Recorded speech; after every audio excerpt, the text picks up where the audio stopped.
Okay, quick question. Is it just me, or do you guys think that Naruto was kinda weak after coming back from the 3-year training arc that he had with Jiraiya, only to just return with some better basics and a giant Rasengan? Well, me and the illustrious Zether thought so. So, today, we're going to be walking you guys through the story we've crafted for what if Naruto had the soul leveling system gained following the 3 years of the time skip into Shippuden. Stick around and enjoy as Naruto reaps the benefits of the system that brought Jinu Sung from an E rank, the weakest hunter of all time, to the divine. What will happen when Naruto gains these powers? Those of the Shadow Monarch. Well, let's get into it. What a drag. Shikamaru would avert his eyes, seeing the bloodstains of an innocent villager of the Land of Fire. It had only been half a day ago when the Daimyō, the lord of this land, had sent an urgent message via falcon to the Hokage, Lady Tsunade. The Hokage had immediately dispatched her remaining forces, well, those that she could spare. She had sent Shikamaru, Ino, Choji, Neji, Lee, Tenten, Kiba, Hinata, Shino, Sakura, Sai, and, as a last-minute addition, Naruto Uzumaki, who had just returned to the Leaf Village the prior day, after traveling for 3 years with the master of the Toad Sages, Jiraiya. "Hey Shikamaru, come check this out!" The rest of the group would leap over as Shikamaru would follow Choji to the footsteps leading into the village, heading out into the forest. Let's follow them. Worst case, we can get some reconnaissance and if there's any more. Naruto's shadow clones would appear, saying they couldn't find any more of these monsters. Naruto would cast the hand signs to dispel his shadow clone jutsu. At that moment, he'd recall what they had all learned. I didn't see any other monsters. I think we took all of them out that had been remaining in the village. At least, the ones that hadn't followed those who escaped. Naruto would scratch his chin. Do you want me to send another clone that way? Maybe some of them are still alive. Shikamaru would hold his hand up. No, Naruto, it's fine. We need to focus on our mission, to identify where and how these monsters got so deep into the Land of Fire unnoticed. That was the problem. How could such powerful creatures simply appear out of nowhere? It's possible that they were summoned, is it not? Said Sai, the newest addition to the Konoha 11. Well, it could be an enemy, but my intuition thinks it's something other than that. What a drag. Anyway, alright guys, let's make our way back through these footsteps. And stay silent, Naruto. Huh? I didn't even do anything. Come on, lay off, will ya? You know, I'm pretty strong now. I did spend 3 years on the road training. Yeah, come on, Naruto. And with that, Sakura would grab Naruto by the back of his collar. Naruto would be dragged by Sakura following the rest of the group. As they'd come to the outskirts of the village, they'd find a stone-facing wall at the base of high cliffs. They'd turn looking around as they noticed a small cave where the footsteps had come out of. They'd walk towards the cave, realizing as they get closer, through Hinata and Neji's Byakugan, that something was still alive inside. I can't see its chakra, but Neji would be confused. Perhaps it doesn't have a chakra system? But that doesn't make any... At that moment, Shikamaru would tell everyone to get into positions, as the entire group would encounter the final boss of the C-rank dungeon that had broken. Naruto would leap in first, using his shadow clones and surrounding the massive ogre. It was a hobgoblin. Much like the goblins outside, it was green and had a grotesque face. However, its size, stature, and the aura emanating off of it was completely different. It was almost at the level of a goblin king. Not that any of the shinobi would know that. As Naruto would make his way in, Shikamaru would tell him to be careful. Naruto would laugh, saying, "Are you kidding me? I'll make short work of this guy." And just like that, Naruto would have his clones form together behind him, charging the Rasengan into a Odama, a giant Rasengan. Rasengan! The Odama Rasengan would pierce into the skin of the creature. It would resist the chakra as its flesh would begin to turn, forcing against the physical might of the Rasengan, before the power would overwhelm its physicality, causing the creature's insides to burst. It get blown back into the cave wall, the entire cavern shaking.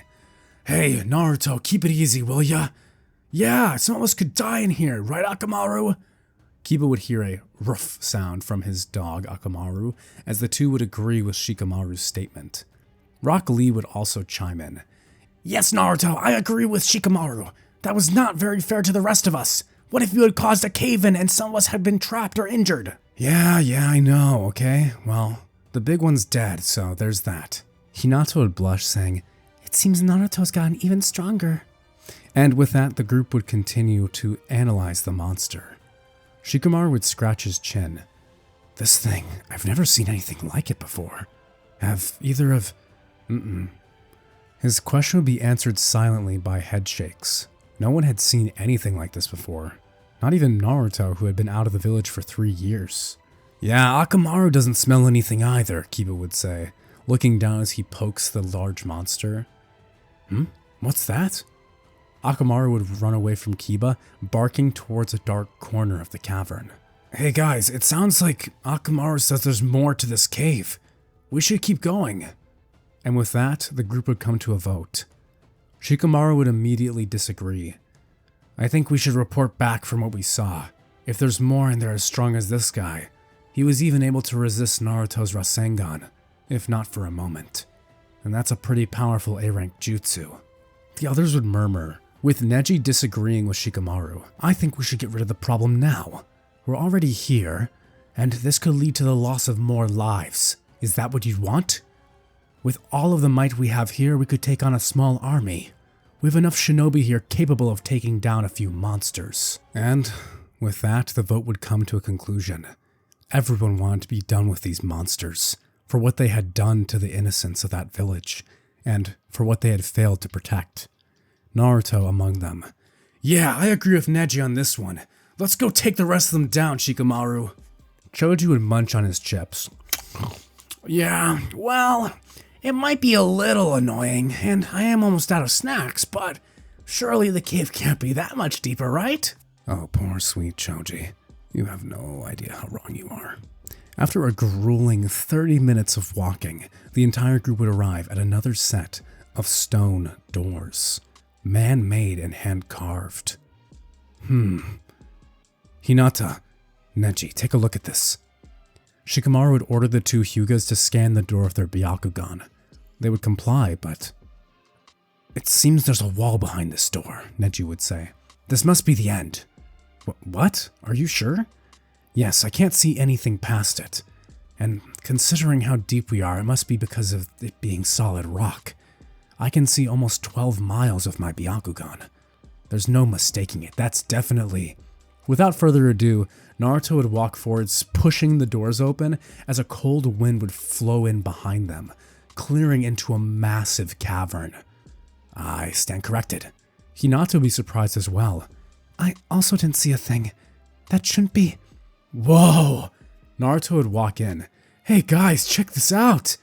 It's huge! What are these things?" Inside of the room, the entire group of the Konoha 12 would notice massive stone statues, and at the center, a statue that towered over even them. At over 100 meters tall, it was a giant. It wore a crown on its head and sat on a stone throne. "Is this some sort of temple?" Tenten would wonder aloud. I can't sense the life of any insects or other creatures in here," Shino would say. "Well, what's more that we can do besides going forward, huh?" And with that, the rest of the group would follow in behind Kiba, Naruto, and Shikamaru. As they reached the center of the room, Shikamaru would notice a reaper-like statue grasping a stone tablet. "These are the commandments of the Karthanon Temple. 1. Thou shalt worship God. 2. Thou shalt praise God. 3. Thou shalt prove thy faith." Sounds kind of pretentious. As soon as Shikamaru finished his speech, the stone doors behind the group would slam shut. Wham! Wham! Guys? Was that the wind?" Choji would ask. "I didn't see any chakra," Neji would say. Kiba would get to the ground as he tells Akamaru to stay on guard, feeling a presence shift in the air. The tension had gone up within the entire group. Ha! This is foolish. This place must be some old temple of a relic. Let's get out of here. There's nothing left here, no monsters. Neji would stand as he begins walking toward the stone doors. Wait, Neji, no! But it was too late. Neji didn't even sense them or recognize the attack. As Neji reached his hand out to open the stone doors that had sealed, one of the statues at the side of the door would swing its axe down. Thwack! Neji would turn, trying to defend himself, trying to use palm rotation, but it was all worthless. Neji's head would roll as blood would spurt from his torso, coating the stone floor. Hinata would screech, "No, Neji, Neji!" as she'd fall backwards, being unprepared to see this. Her powerful cousin, the prodigy of the Hyuga clan, had been destroyed in a single attack, ending his life. "Everyone in formation! These are some sort of puppet ninjutsu!" Shikamaru would turn to the others, having them circle up as they turned towards the statues, but as they would, Naruto and Kiba would turn, looking at the stone statue, the massive one in the center. Hinata would notice it too, whispering to Naruto, "Naruto, its eyes are glowing." "Yeah, I can see that." And just like that, Kiba would tell for everyone, "Everyone get to the..." He'd be the first one to be vaporized, as a blast of golden light would rip through Kiba's body, eviscerating him and Akamaru, the two being left as a scream before turning into dust. "Come on, think, damn it, think!" Everyone else had obeyed Kiba and jumped to the ground. Everyone was shaking, even Lee and Naruto. "Kiba, Neji, no, damn it!" Naruto would grip his hands tightly, feeling blood leak from his palms, as Shikamaru would look, realizing the statue had stopped attacking with its blasts. "Everyone stay down! It doesn't seem to attack if we're under a certain height. Does that mean what it is to worship God? We have to appease these rules in order to survive? Fine then, I'm good at games. I'll win no matter what, and I'll protect as many of my comrades as possible." As the group stayed bowed, after what felt like an eternity, the statue would finally show a change. As everyone had maintained its bow, the statue, no, the stone god would smile. A smile that was befit of a devil. Its grin would cause fear to sprout, the neck hairs of everyone present feeling a cold bloodlust. Did we make it to the next stage? "Everyone stay on your guard," Shikamaru would say. Shikamaru would slowly raise himself as Naruto would say, "Wait, don't!" Shikamaru would stop as Naruto would use a shadow clone, casting the shadow clone jutsu and beginning to stand himself. He couldn't bear the thought of another one of his friends being taken out by this damn statue. As he'd realized that everything was okay when he stood, "I think we're good to stand now," he'd say. With that, the others would now stand. The remaining members after Kiba and Neji now thinking about the loss they've just had. "What do we do now? Do you think we can leave yet?" "No," Shikamaru would say. "There's 2 more rules. We still haven't praised. We still haven't proved our faith." And just as on cue, the giant stone statue would begin to stand, its knees rumbling, as the massive stone statue's head would almost scrape the top of this massive cavern. What is it?" Both Tenten, Hinata, Ino, and Sakura would be scared stiff, as for a moment they'd see the true height of this monster. But Naruto would be the one to break the silence. "That thing's going down! Multi-Shadow Clone Jutsu! Rasengan!" And just like that, Naruto would cast his shadow clones, forcing them to attack the giant statue as it began to stomp towards the others. The Rasengans and the shadow clones would be eviscerated by the stone statue's skin. Not even the Rasengan could penetrate it. Just how tough was this thing? Everyone would scatter as Shikamaru began working up a plan, realizing that something else had changed. There was music playing in the room, and the other stone statues! "Everyone heads up!" Shikamaru would dive backwards as he almost had been cut in two by a sword. everyone would realize the smaller statues were now moving again, the same ones that had taken out Neji. And with that, they'd be on guard, running around and trying to find a way while Naruto's shadow clones distracted the giant. However, the cruel god could not maintain its joy merely crushing shadows, as it would turn to the others, those with living bone and blood. It would begin to stomp, stomp, stomp towards Sakura. Sakura, no! Lee would run forward using his gate as he'd open his inner gates, running fast enough to push Sakura out of the way at full speed before she had been stomped to death, at the cost of his own life. Lee would be crushed underfoot, as Ino would think desperately of a way to fight this monster. The second rule that Shikamaru said, we have to praise, we have to worship, we have to praise the Lord, we have to praise this god. Yes, yes. As Ino was putting it together, Tenten would figure it out first. We have to pray to it. I know.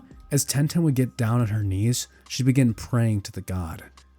But this was the wrong kind of god, for it merely required one method of praise: death. Stomp! Tenten was crushed underfoot and gone. Ino would feel her spine shiver as she thought that wasn't actually a bad idea. Well, what now? Kiba, Neji, Lee, Tenten? Naruto would rescue Hinata much in the same way, using a shadow clone and saving Hinata, now screaming out, "Damn it, Lee! Why do you have to go and do that?" He cast another shadow clone, saving Sakura again and pulling her towards a statue with a musical instrument. For some reason, although the giant had been close to her, it had ignored her. Naruto had swore that she'd be next, but the monster would turn its gaze instead to Ino. Ino would try her best to run, but when that didn't work, when she was in front of us two statues with weapons, she'd try using her mind transfer jutsu, and her body would go limp. What? Ino! Ino! Shikamaru would scream out from the safety of his musical instrument statue, as he'd realized seeing himself and Sakura and Shino and Hinata, that all of them were safe. Shikamaru, having figured it out, would yell to the remaining individuals outside of safety, that being Sai and Naruto and Ino, to get themselves to a statue with a musical instrument. But as Ino was trying to run, she'd be cut down by a smaller statue, and then crushed by the giant god. Naruto would yell out in frustration as Ninetales' chakra began to push out of him. He had been terrified before, but now after losing so many people, he was beginning to feel rage. Damn it, why? Naruto's body would be covered in the Ninetales' chakra, forming into the Four Tails cloak. His body would become red, his skin peeling, as he began to blast a tailed beast bomb at the ginormous statue. Sakura would yell out Naruto's name, saying, "Naruto!" Hinata matching her, as Naruto's tailed beast bomb would fly toward the statue. The statue would turn, its grin turning into a frown, as its eyes would turn golden, a blast of light powerful enough to vaporize a person in a single attack, clashing into the tailed beast bomb. With a powerful beam struggle and an explosion of pure sound and light, Naruto would be flung back, knocked out of tailed beast state and screaming in pain, as both his skin and his right leg had been severed from his body. The Ninetales chakra would begin to heal him, but it wouldn't be fast enough. He'd drag himself just in time to get in front of a statue of an instrument, as the stone god would smile once again. And with that, they'd reached toward the end.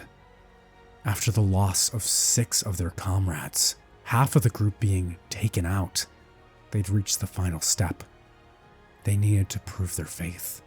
A ginormous circular tablet would arise from the ground. Shikamaru and the others would now move away from their pedestals. The stone giant returned to its throne. And with that, they could only come up with one idea. We might have to sacrifice someone here. Is that even an option? They'd all look around, wondering what to do next. The group, with Hinata helping Naruto on her shoulder, would stumble into the circle. the great stone pavilion now being filled with people, blue flames would leap up from the ground, as the doors at the end of the hall far would rip open again. Wait, we're done? We can go? Naruto would sound hopeful as the entire group would turn, seeing the stone statues beginning to move in. But only if... Wait, they're only able to move if we're not looking. Everyone take an angle. And with that, Shikamaru and the others would turn, each taking a single point of the circle. The remaining 6 all watching the statues. But the blue flames would begin to sputter out. Shikamaru? Sakura would ask. The flames are going out. Does that mean... They'd see the doors slowly closing. As more of the flames went out, the wide open doors would begin to shut. Do we all go if we run out of time? Is this some kind of clock that... Shikamaru would grit his teeth as he'd look at his team. Did they really have to do this? Without a moment's thought, as soon as Sakura had suggested this, Sai would leap out of the circle, running for his own skin. Well, it's been fun. I'll see you all who survive back at the Leaf Village. Sai would use an ink beast scroll, summoning a giant falcon and flying out of the stone doors.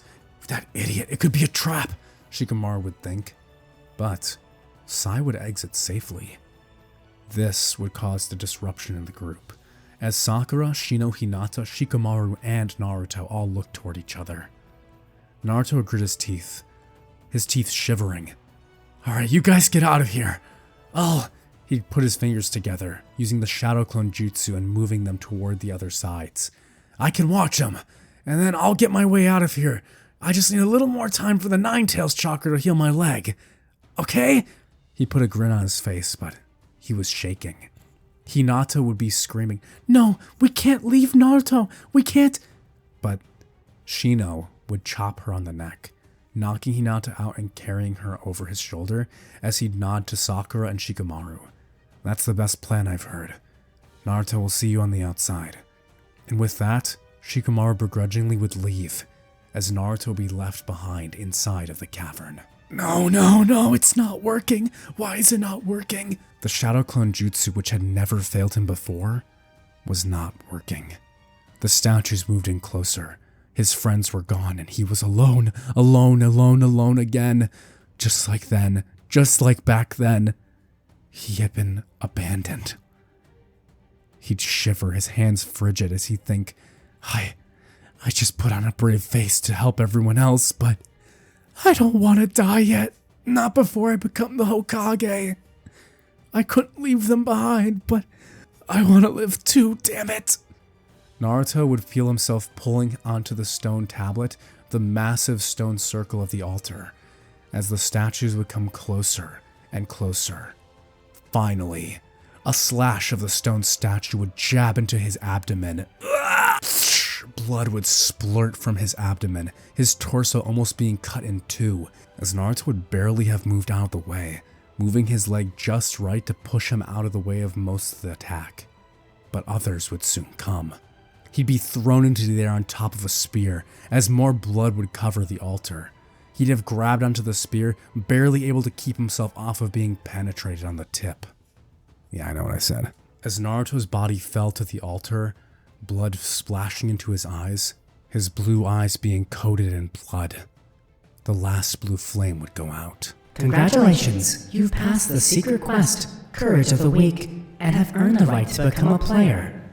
If you do not choose to become a player, your heart will stop in approximately 0.02 seconds. Will you accept? Yep, whatever. You know? Naruto would open his eyes. He was back in the Leaf Village? In the hospital wing. What had happened? Where was everyone? Tsunade, Jiraiya, and Kakashi would enter. But the strangest of them all, as Naruto would look up, he gasped. Kakashi-sensei, do you see that? He'd point up at the ceiling. Kakashi would turn, looking to where Naruto was pointing, and would see a ceiling. Huh? Naruto? Are you seriously playing a joke at a time like this? When half of your team was wiped out? Seems I'll have to train you again, huh? Kakashi would sigh, thinking Naruto was playing a joke on him. But no, I'm not. But before he could explain, Tsunade would go into details, telling him everything that had happened on the mission, the losses of over 6 members of the Leaf Village, and how Naruto had been found outside, hours later, by guards of the Daimyō who had heard of the reports from the Leaf Village shinobi. Naruto had somehow survived. However, no matter what Naruto said, no one seemed to believe him about the floating screen in the sky, the one he could continue to see. Until that night. Naruto at midnight trying to get some sleep, not thinking about the strange screen above him or the deaths of his friends, would vanish. He'd yelp as he'd see a bright red sun as he falls in his PJs into the desert. He'd look around, his white and blue striped hat falling off his head. Huh? What happened? As Naruto looks around, he then feels something coming. What? Naruto would leap off of the sand as a red nameplate would appear, with a centipede, a massive bug ripping through the desert. Scraw! What is that thing? Creepy! Naruto would pull out the Rasengan, creating a massive Rasengan and pushing it into the monster. The Rasengan blowing up the monster and instantly rewarding Naruto. You have leveled up. You have leveled up. You have leveled up. Naruto would have gained 5 levels from that. Levels? What? What's going? Before he could say anything more, another centipede would strike. Naruto for the next several hours would fight the centipedes until 4 hours had passed. He had survived and even taken down a couple of them, although he didn't know why. His level was now level 16. Wow, that was something, huh? That was the most crazy dream I've ever... He looked down at the sand in his bedsheets. That was no dream or genjutsu. This is real. This was my punishment for not completing the daily quest? Oh man, it wants me to work out? Alright. Well, I guess this is my life now. While Naruto had been unconscious, he would have heard of what occurred during the time he had been in the hospital. Kakashi would have been sent on a mission with Yamato, and of course, Might Guy, with the 3 of them being reported to the Sand Village to help save the Kazekage, which they would have successfully done at the cost of Chiho's life. Naruto over the next week or 2 would have slowly begun to change, his physique becoming built, his jawline becoming more defined, his looks becoming sharper. Sakura would have come to visit him and would have been confused, saying, I think I got the wrong room. I'm sorry, sir. Who is... No, Sakura, it's me, Naruto. How can you not recognize me? Naruto? Are you sure? She'd feel strange, not wondering why Naruto seemed so attractive all of a sudden. Well, I had some news to share with you. Kakashi-sensei let me know that they found information on Sasuke, his whereabouts. Then we're going after him, Naruto would say. And this time I'm not going to lose. When Naruto held his hand out, he'd materialize a strange-looking kunai. No, is it a dagger? It would have gold armaments and its shape would be fang-like. Naruto would hold it up saying, let's go get Sasuke. After opening one of his random loot boxes a few days ago, after having used the system now for a while, he had received a random loot box item that gave him a key to a dungeon. When Naruto had walked to the academy from the hospital and cranked it into the door, a portal had appeared, and he had entered inside, fighting off more monsters and getting stronger. He leveled up again and again, until the point he had reached level 24, after destroying that massive snake, just like the summons of that guy Orochimaru. He'd taken down Kasaka and taken the Venom Fang. And with that, Sasuke, Sakura, and Kakashi would leave on a 3-man mission supported by Tsunade to gather information on Orochimaru's whereabouts and Sasuke Uchiha. Naruto at his base strength was already strong, but now, after that whole incident and the loss of his friends, and with this new system, this daily quest had made him stronger. He was ready. As they made it to the grass village, Kakashi would have used his technique of the transformation jutsu to disguise himself as Sasori, meeting with the informant, Kabuto. But inevitably, just like in canon, things would break down. And so Kabuto began fighting Kakashi, revealing him as the copy ninja once again. Sakura and Naruto would leap into the battlefield, but Naruto was completely different from before. Naruto moved so fast that Kakashi himself couldn't see him. He'd wonder, Sensei? As Naruto as a blur would appear behind Kabuto, slashing toward the back of his neck right before a hand would grab his fist, saving him from the blade. Ah, Kabuto, we already agreed that I would be the one to take on the boy, if he were so to appear.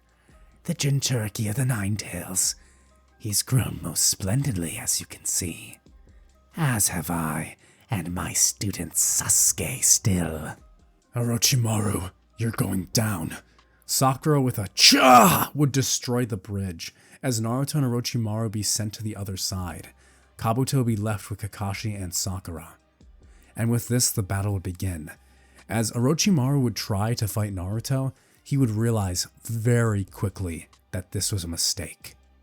In under a second, Naruto's fist would have collapsed into his chest, causing his sternum to shatter. The amount of points he had been putting into strength, it wasn't a surprise. He even was stronger than Sakura and Tsunade. With that, Orochimaru would go flying into the desert, hitting into stones and trees before coughing up blood. He might even be stronger than Sasuke. How is he so fast and strong? This is not what we had bargained for. Kabuto! He'd use snake summoning, grabbing Kabuto and himself and getting the heck out of there before anything else strange could happen. Kakashi and Sakura would sigh, saying they must have gone away, and without a sensory ninja, Naruto would hold his hand up, closing his eyes. Getting stronger had increased his sensory stat too. With this system, yes, he could sense their power, or, well, at least Orochimaru's. We're going after them. Following his lead, Team 7 would make it to Orochimaru's base, where Naruto and Sakura with a combined punch would blow open the underground cavern. Running down at fast speeds, the three would look for Sasuke. As they'd finally come to the center, where it all started, where Sasuke Uchiha would stand. Oh, it's just you guys. Hey, loser, Sasuke would smirk, his cold eyes meeting Naruto's. Naruto would look up, his blue eyes tinging with purple, and a darker blue light behind that. Sasuke. Just like in canon, Sasuke would try to speed blitz Naruto, but as he'd hold his sword out behind him, trying to cover his arm over his shoulder, Naruto would catch his hand, holding the Kasuka's Venom Fang, matching his speed easily. You know, Sasuke, you were right. I lost so many people, and I've gotten quite a bit stronger since we last fought. Sasuke would be feeling a cold sweat. How was he this strong? What had happened in the last 3 years? Why was he so much taller than him now? No, I'm just kidding. Anyway, Naruto would easily wipe the floor of Sasuke. Orochimaru, taking this to mean that he truly was outmatched, would fail, taking Kabuto and fleeing while Sasuke distracted them. That damn coward, Sasuke would think. But as he'd try his best using a Chidori with his other hand to slash at Naruto, it would be too late, as Naruto would slice a thin line across Sasuke's cheek. He'd feel his heartbeat as he'd collapse to the ground. Naruto, what are you doing to Sasuke? Sakura would cry out. Just a little paralysis. I just checked. The poison won't hurt him too bad. Looks like he got some resistance over the last couple years. Sasuke couldn't move. His body was affected by Kasuka's Venom Fang. As he slumped to the ground, almost falling on his own sword, Naruto would grab it away from him, the young man falling into the dirt. Damn you, loser. Sasuke would feel the poison and the paralysis stopping him. How was this possible? And with that, Kakashi, Sakura, and Naruto would easily tie him up and throw him over their shoulder, taking him back to the Leaf Village and tossing him in jail with seals covering him. Pretty much his end of war fit. At the same time, Naruto had discovered something new. Upon doing the daily quest the day after they had retrieved Sasuke, he'd realized through his absent-mindedness that he actually could go past the limits of 100 push-ups. And so he would, going to max all of them to 200, and completing the secret daily quest where he earned a new loot box item, this being a blessed or cursed loot box. Of course I'm going to take the blessed one. I don't need any curses. And just like that, he'd receive the key to the Demon King's castle. And upon his arrival, he'd come face to face with the demon guardian dog of the tower, Cerberus. And that brings us to a wrap of the first half of the story for What If Naruto Had Solo Leveling. If you guys want to check out the full thing, make sure to head over onto Zether's channel, which will be linked below, because in a few days he'll be dropping the entire story. You can't miss it. And while you're here looking down in the description and all, might as well hit those cool looking buttons. Thanks again, and I hope you enjoyed this story. I'll see you guys next time. Ciao.